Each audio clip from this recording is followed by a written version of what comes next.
ഇന്ന് lemon rice ഉണ്ടാക്കാനുള്ള പരിപാടിയാണ് കേട്ടോ. അതിനായിട്ട് 3-4 പച്ചമുളക്, ഒരു കഷ്ണം ഇഞ്ചി, 3-4 വെളുത്തുള്ളി, ഒരു ചെറുനാരങ്ങ വലുത്, പച്ചമുളക്, ഇതെല്ലാം ഒന്ന് അരിഞ്ഞെടുക്കണം. ചെറുതായിട്ട് തന്നെ അരിഞ്ഞെടുക്കണം. സവാള നല്ലോണം ചെറുതായിട്ട് അരിഞ്ഞെടുക്കണം.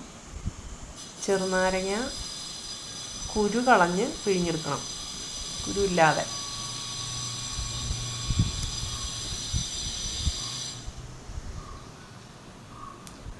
ഒരു പാത്രം അടുപ്പത്ത് വെച്ചിട്ട് വെളിച്ചെണ്ണ ഒഴിച്ച്, നെയ്യിട്ടാൽ നന്നായിരിക്കും കേട്ടോ.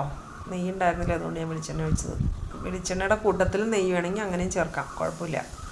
അതിലേക്ക് കടലപ്പരിപ്പ്, ഉഴുന്നുപരിപ്പ്, കടുക് നല്ലോണം മൂത്ത് കഴിയുമ്പോഴത്തേക്കും അരിഞ്ഞു വെച്ചിരിക്കുന്ന എല്ലാം കൂടി ചേർത്ത് നല്ലോണം വഴറ്റിയെടുക്കുക. ഉപ്പും മഞ്ഞൾപ്പൊടിയും കായപ്പൊടിയും ആവശ്യത്തിന് ചേർത്ത് നല്ലോണം ഒന്ന് വഴറ്റിയെടുക്കുക. കരിവേപ്പിലയും കൂടി ഇട്ട് കൊടുക്കുന്നുണ്ട്. നേരത്തെ തന്നെ വേവിച്ച് വെച്ചിരിക്കുന്ന ചോറ് അതിലേക്ക് നമ്മൾ ഈ വേവിച്ച് വഴറ്റിയെടുത്ത മിക്സ് എല്ലാം കൂടി ചേർത്ത് പുതിനയിലയും മല്ലിയിലയും ചെറുനാരങ്ങയിൽ ഇത്തിരി ഉപ്പിട്ട് നീര് അതും കൂടി മിക്സ് ചെയ്ത് എല്ലാം കൂടി മിക്സ് ചെയ്തെടുക്കുക. അപ്പം നമ്മൾ ഈ ചോറ് നേരത്തെ തന്നെ വേവിച്ച് വെച്ചിരുന്നതാണ്. ഉപ്പ് ചേർത്ത്, ഉപ്പ് ആവശ്യത്തിന് ചേർക്കണം. എന്തിലാണെങ്കിലും ഉപ്പ് ആവശ്യത്തിന് ചേർക്കുക.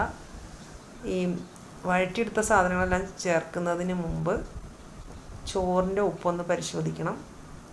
അതനുസരിച്ചിട്ട് ഇതിലേക്ക് ഉപ്പ് ചേർത്താൽ മതി. ചെറുനാരങ്ങ നീരിലും പിന്നെ പച്ചക്കറികളിലും.